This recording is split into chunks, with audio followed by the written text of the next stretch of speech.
कुणाच्याही नादी लाग या रगेलच्या नादी लागू नको, पुन्हा बोललास तर तुझं अवघड होईल.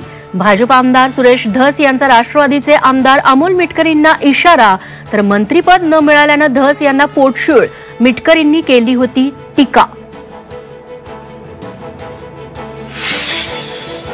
बीडमध्ये महादेव ॲपच्या माध्यमातून घोटाळा, एकाच व्यक्तीच्या नावे 9 अब्ज रुपयांचा व्यवहार. भाजप आमदार सुरेश धस यांचा गंभीर आरोप. पंतप्रधान मोदी दिल्ली निवडणुकीचा बिगुल वाजवणार. मोदींची 29 डिसेंबरला परिवर्तन रॅली. दिल्लीच्या जपानी पार्कमध्ये रॅली.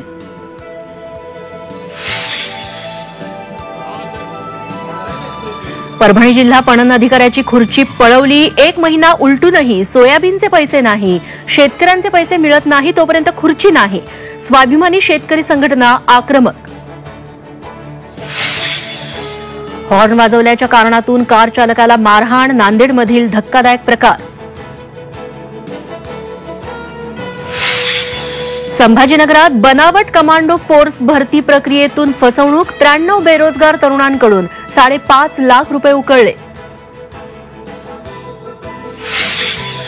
राज्यात अवकाळी पावसाचा इशारा. उत्तर महाराष्ट्रात पावसाचा ऑरेंज अलर्ट. वादळी वाऱ्यासह गारपिटीची शक्यता. तर पश्चिम विदर्भात येलो अलर्ट. शेतकऱ्यांची चिंता वाढली.